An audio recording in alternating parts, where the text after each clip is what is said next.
Welcome, everyone, to the Deep Dive. Yeah. Today, we're getting into something that's really shaking things up in the gaming world, a shift that might fundamentally change how you play your games. Yeah. We're talking about this, well, surprising connection between two giants, Right. something unexpected, but now it's actually official. That's right. Yeah, our focus today is squarely on Microsoft's really ambitious plan to rethink what Xbox actually means. It's not just, a new box under your TV. It's about merging the Xbox experience deeply with Windows PCs.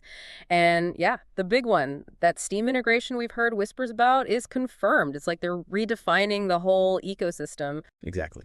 And to help us unpack all this, we've gathered quite a bit of info. We've got recent stuff from Techie, Gma Games, news straight from Xbox Wire itself, plus market analysis from Business Research Insights. And, we dipped into Reddit to see what the community's saying. So our mission today is to figure out what this means for your gaming future, how it's supposed to work, and the big implications, both good and maybe challenging. Okay, so let's unpack this. Why?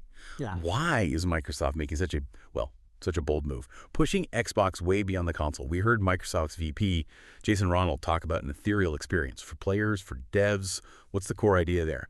Making PC gaming simpler, more console-like. Well, it's interesting because this isn't just happening out of the blue, right? If you look at the bigger picture, the whole digital game distribution market is changing massively. Just to give you some numbers, it was valued around $1.09 billion in 2024, and it's projected to hit $1.58 billion by 2033. That's about a 4.2% yearly growth, which tells you things are really moving. Faster internet everywhere, digital payments are common now, cloud gaming is taking off. Yeah, and there are some huge trends driving this, like subscription models. Think Game Pass, PlayStation Plus, super popular. Then you've got cloud gaming services really expanding. NVIDIA GeForce NW, Xbox Cloud Gaming, let you play high-end games on, well, almost anything. And maybe the biggest one, players just expect cross-platform now.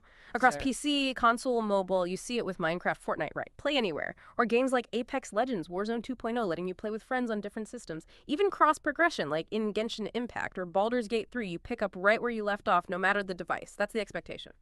Okay, so it's definitely not just a random idea from Microsoft. It sounds like a really strategic move, especially when you hear those reports about maybe slowing Series X and S sales after that initial burst. That whole "this is an Xbox" campaign suddenly makes more sense. It's not just the hardware, it's the whole platform, the ecosystem. Right, we've got the why. But let's get into the how. This is where it gets really interesting, especially with the official Steam news. We heard rumors for ages, but now we know. June 23rd, 2025, Xbox started rolling out this aggregated gaming library. It's for the Xbox PC app on Windows 11 and handhelds. Right now, it's for Xbox insiders in the PC gaming preview. So what does that actually do for you day to day? It's mainly about convenience, a big convenience factor. Basically, you can launch games from Xbox, Game Pass, Battle.net, and crucially, other PC storefronts, specifically, including Steam, all from one place.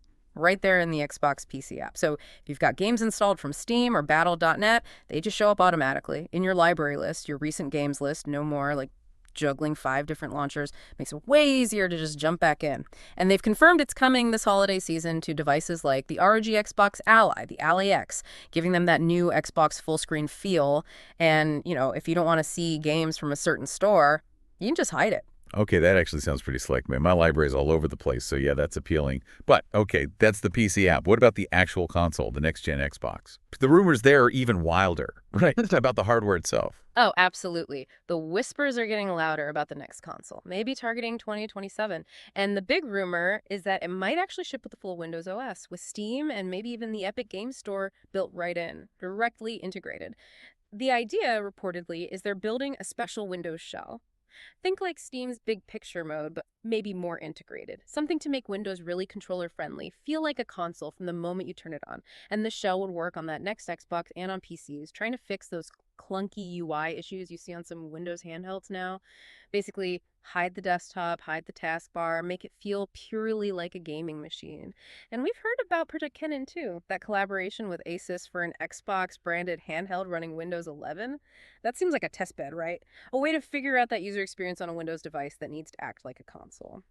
And importantly, they seem committed to backward compatibility. There are reports they're developing an Xbox emulator for Windows, suggesting your existing Xbox game library could potentially carry over, which is huge for existing players, preserving that investment. Wow. So, okay, the PC app thing is happening now. You can see it.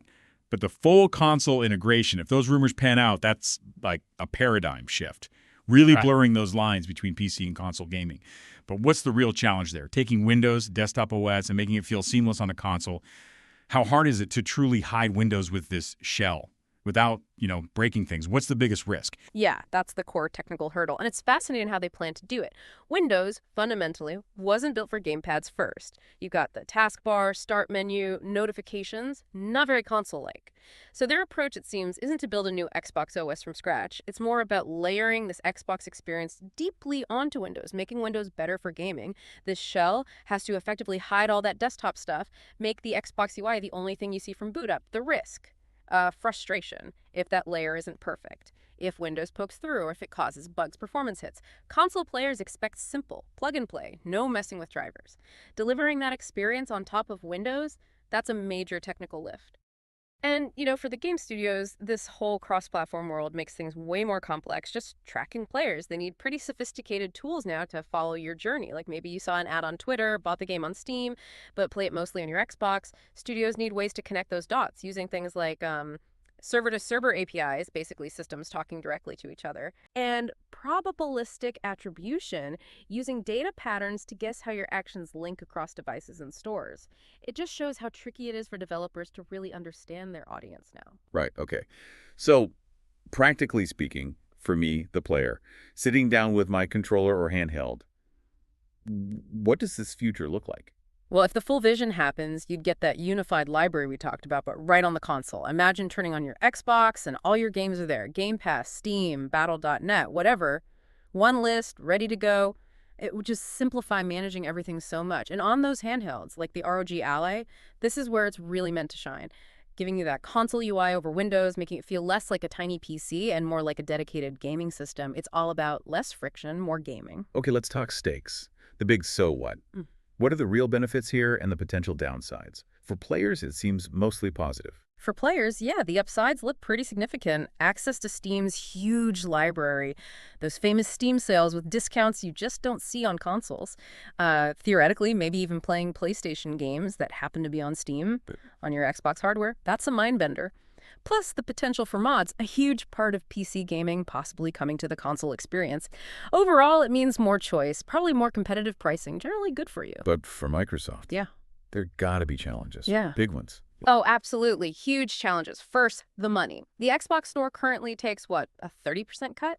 Roughly. If you start buying most of your games on Steam instead, even while playing on Xbox hardware, Microsoft loses that direct cut. That's a massive financial pressure. It really highlights the gamble they're taking. They're basically trading that immediate sales revenue for, hopefully, long-term loyalty to their ecosystem and growing Game Pass subscriptions. It's less about selling you the game, more about keeping you in their world. It's a service play. Then there's certification. Consoles usually have strict quality control. If games are coming from Steam, how do they ensure stability, compatibility, that smooth, it just works experience people expect from consoles? Can they really offer PC flexibility without losing that console simplicity? That's a tough balance. And finally, yeah, market position. If Xbox exclusives start showing up everywhere, even PlayStation, what makes someone buy an Xbox console? They're clearly betting that this hybrid model itself, plus Game Pass, is the differentiator now, rather than just exclusive games. That 30% commission hit, though, that's gotta sting. How do they make up for that? Is Game Pass enough? Are there other ways they might try to monetize this? It's definitely a gamble, but Game Pass is clearly the centerpiece. We're already hearing about potentially new tiers, maybe ad-supported, cloud-only options.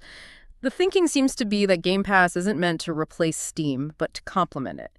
You'd have this multi-channel way to get games. Game Pass is your subscription buffet. Steam is the giant a la carte menu. They want you using both, ideally all within their environment, their hardware, their services. It's about the bigger ecosystem play. It's fascinatingly complex. And yeah, looking at places like Reddit, the community is totally split. You see people calling it a game changer, saying it's exactly what Xbox needs to do, the whole if you can't beat them, join them argument. But then you see others worried it'll cannibalize their own store, or even that it's the death of the Xbox console as we know it. A lot of the debate boils down to, is Xbox just becoming a fancy PC? And is that good or bad?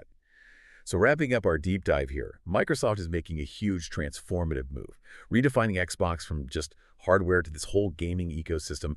The aggregated library in the PC app, bringing in Steam and others, that's official. That's happening now for insiders.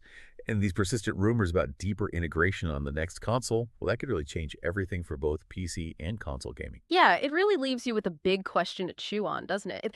If Microsoft pulls this off, if they actually merge the simplicity of consoles with the openness of PCs, does the whole idea of a console generation even mean the same thing anymore? Or does it just morph into some new hybrid kind of entertainment platform we haven't quite seen?